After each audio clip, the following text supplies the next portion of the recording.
Oh, yay. Sorry about that, guys. It went live and then it said streaming is not available right now. That was weird. All right. So we're back. Some of you may be on the other pseudo live web page. It's not working.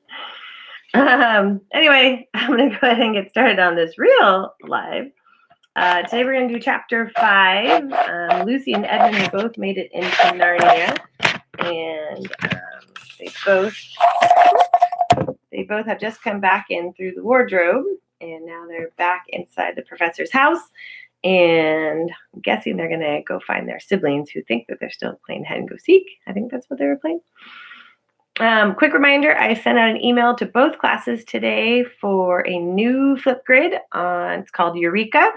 What I'd like you guys to do is to make a 1-minute video saying if you were on the East Coast of California, East Coast of the United States, coming to California, how would you get there? Covered wagon, around the Horn, or through the Isthmus of Panama. And once you get to California, which mining tool would you use to find your gold? Would you use the long tom, cradle, or wash pan? Lots of fun, creative entries already up there if you need some inspiration, and you can just do a simple, quick video of yourself. Don't feel like you have to match those creative people. You know that I'm lucky that I know how to just make a video and post it. Which, by the way, I will be posting what I would do with my family after most of you have posted your videos. So I'll post mine at the very end. I think Marley wants to do one too, so she'll probably be up there. And this afternoon, 1 o'clock, Kahoot on chapters 1 through 5 of Lion, the Witch, and the Wardrobe. All right, so what happened? Or back on this side of the door. Get comfortable here. This computer is weird right now. Hang on, let me move this down. There we go. Okay, back on this side of the door. Because the game of hide and seek was still going on, it took Edmund and Lucy some time to find the others. But when at last they were all together, which happened in the long room where the suit of armor was, Lucy burst out, "Peter, Susan, it's all true. Edmund had seen it too. There is a country that you can get to through the wardrobe. Edmund and I both got in. We met one another in there in the wood. Go on, Edmund, tell them all about it." "What's all this about, Ed?" said Peter. And now we come to one of the nastiest things in this story. Up to that moment, Edmund had been feeling sick and sulky and annoyed with Lucy for being right, but he hadn't made up his mind what to do. When Peter suddenly asked him the question, he decided all at once to do the meanest and most spiteful thing that you could think of. He decided to let Lucy down. "Tell us, Ed," said Susan. And Edmund gave a very superior look, as if he were far older than Lucy. There was really only a 1-year difference. And then a little snigger. And then he said, "Oh, yes, Lucy and I have been playing. We've been pretending that all her story about a country in the wardrobe is true, just for fun, of course. There's nothing there, really." Poor Lucy gave Edmund a look and then rushed out of the room. Edmund, who was becoming a nastier person every minute, thought he had scored a great success and went on at once to say, "There she goes again. What's the matter with her? That's the worst of young kids. They always—" "Look here," said Peter, turning on him, saving. "Be quiet. You've been perfectly beastly to Lou ever since she started this nonsense about the wardrobe. And now you go playing games with her about it and setting her off again? I believe you did it simply out of spite." "But it's all nonsense," said Edmund, very taken aback. "Of course it's all nonsense," said Peter. "That's just the point. Lou was perfectly all right when we left home, but since we've been down here, she seems to be either going queer in the head or else turning into the most frightful liar. But whichever it is, what good do you think you'll do by jeering and nagging at her one day and encouraging her the next?" "Well, I thought," said Edmund, but he couldn't think of really anything to say. "You didn't think at all," said Peter. "It's just spite. You've always liked being beastly to anyone smaller than yourself. We've seen that at school before now." "Do stop it," said Susan. "It won't make things any better having a row between you two. Let's go and find Lucy." It was not surprising that when they found Lucy a good deal later, everyone could see that she had been crying. Nothing they could say to her made any difference. She stuck to her story and said, "I don't care what you think, and I don't care what you say. You can tell the professor, or you can write to Mother, or you can do anything you like. I know I met the fawn in there, and I wish I stayed there. You're all beasts, beasts." It was an unpleasant evening, and Lucy was miserable, and Edmund was beginning to feel that his plan wasn't working as well as he had expected. The two older ones were really beginning to think that Lucy was out of her mind. They stood in the passage talking about it in whispers long after she had gone to bed. The result was the next morning they decided that they really would go tell the whole thing to the professor. He'll write to father if he thinks there's something really wrong with Lou. And Peter, it's getting beyond us. So they went and they knocked at the study door. And the professor said, "Come in." And he got up and found chairs for them, and he said he was quite at their disposal. Then he sat listening to them with the tips of his fingers pressed together and never interrupting till they had finished the whole story. After that, he said nothing for quite a long time. Then he cleared his throat and said the last thing that either of them expected. Now, most parents, if you came in and told this whole story about going into a wardrobe and meeting the fawn and witch and blah, blah, blah, your parents would be like, okay, yeah, nice job being creative. But the professor listens the whole time. He's like, mm-hmm. And then he says, "Well, how do you know," he asked, "that your sister's story is not true?" "But," began Susan and then stopped. Anyone could see from the old man's face that he was perfectly serious. Then Susan pulled herself together and said, "But Edmund said that they had only been pretending." "Well, you do have a point," said the professor, "which certainly deserves consideration. Very careful consideration. For instance, if you will excuse me for asking the question, does your experience lead you to regard your brother or your sister as the more reliable one? I mean, which one is more truthful?" "Well, that's just the funny thing about it, sir," said Peter. "Up until now, I would have said Lucy every time." "And what do you think, my dear?" said the professor, turning towards Susan. "Well," said Susan, "in general, I'd say the same as Peter, but this couldn't be true. All this about the wood and the fawn." "That is more than I know," said the professor, "and a charge of lying against someone whom you've always found truthful is a very serious thing indeed." "We were afraid it might even be lying," said Susan. "We thought there might be something wrong with Lucy." "Madness, you mean?" said the professor quite coolly.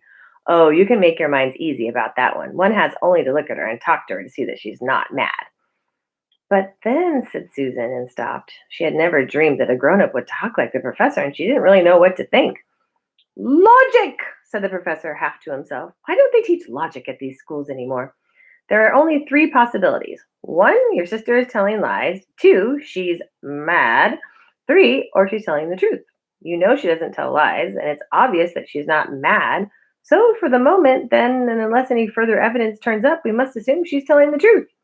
Susan looked at him very hard and was quite sure from the expression on his face that he was not making fun of them.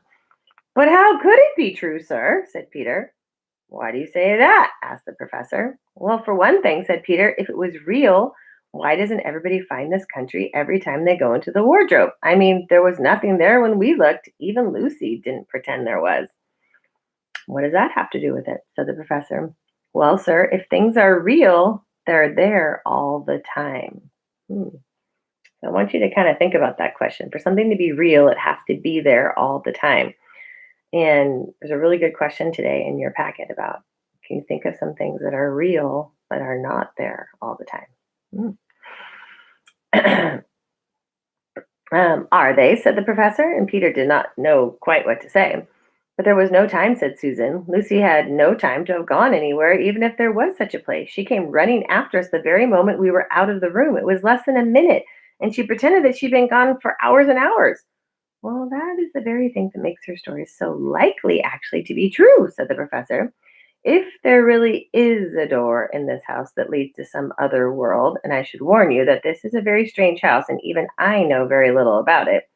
If, I say, she had gotten to another world, I should not be at all surprised to find that the other world had a separate time of its own, so that however long you stayed there, it would never take up any of our time. On the other hand, I don't think many girls of her age could invent that idea for themselves. If she had been pretending, she would have hidden for a reasonable time before coming out and telling her story." "But do you really mean, sir," said Peter, "that there could be other worlds all over the place, just around the corner like that?" "Nothing more probable," said the professor, taking off his spectacles and beginning to polish them while he muttered to himself, "I wonder what they do teach them at schools today." Here's my picture of the professor and Susan and Peter. "But what are we to do?" said Susan. She felt that the conversation was beginning to get off point. "My dear young lady," said the professor, suddenly looking up with a very sharp expression at both of them, There is one plan which no one has yet suggested, and which is well worth trying. What's that? Said Susan. Well, we might all try minding our own business.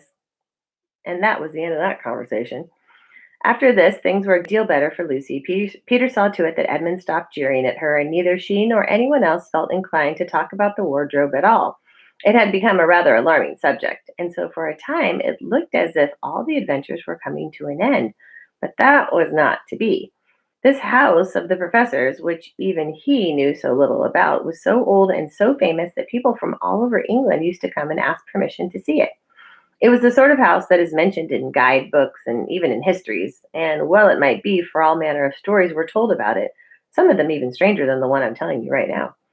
And when parties of sightseers arrived and asked to see the house, the professor always gave them permission, and Mrs. McGrady, the housekeeper, showed them around, telling them about the pictures and the suit of armor and the rare books in the library.